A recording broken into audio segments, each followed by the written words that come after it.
If today didn't kill him, the thought of what would happen later that night would. Luc Dodd ran a hand over his face, wishing he'd been smart enough to down that shot of single malt whiskey the father of the bride had offered him a couple hours before.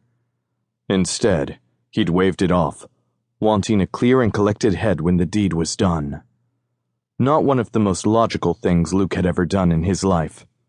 For a normal person, watching his best friend get married would be one of the best days of his life. For Luc, not so much. Today royally sucked. He rolled his shoulders back, the ache down his back clinging. He hadn't slept for shit the night before, but he'd expected nothing less. It wasn't as if he spent the evening with the groom making sure the guy was ready to be married or even helping with any of the setup.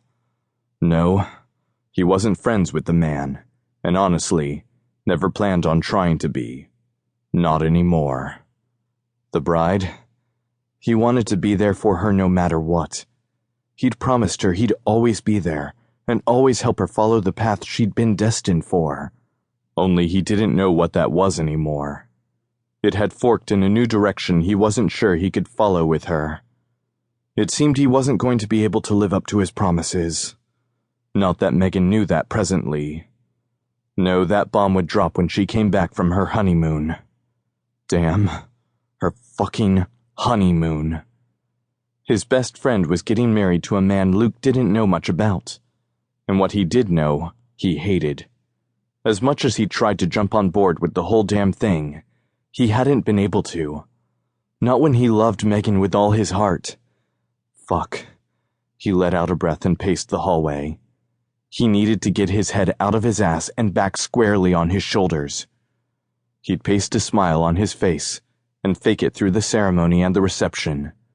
Then he'd jump on his bike and head out, because he wasn't sure he'd be able to make it if he had to see her day in and day out in her new life. That didn't make him much of a friend. In fact, that made him a shitty one. He was pretty sure she'd never forgive him for leaving, but he also figured it would be for the best. He didn't want her to see the man he'd become once he was forced to watch her grow and intertwine her life with a man who wasn't him. Jealousy wasn't becoming, but it was the only thing he had left. That, and the memories of what he'd had with her. He'd take those, and he'd leave. She'd be better off without him, and his moods. It wasn't as if she didn't have 7 siblings and countless cousins to rely on anyway. Luc wasn't family. He wasn't her fiancé. He wasn't good for her. And as soon as she said her vows, he'd put the last nail in the coffin of what they once were, and never see her again. His stomach rolled, and the lead weight grew heavier.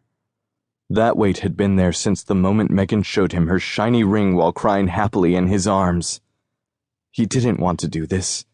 Didn't want to see the lace and silk with roses and baby's breath. He didn't want to watch her walk down the aisle, with her hand tucked inside her father's elbow.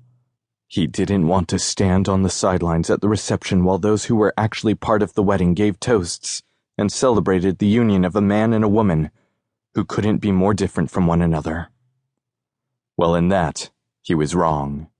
He and Meghan were the ones so opposite even their friendship didn't make sense.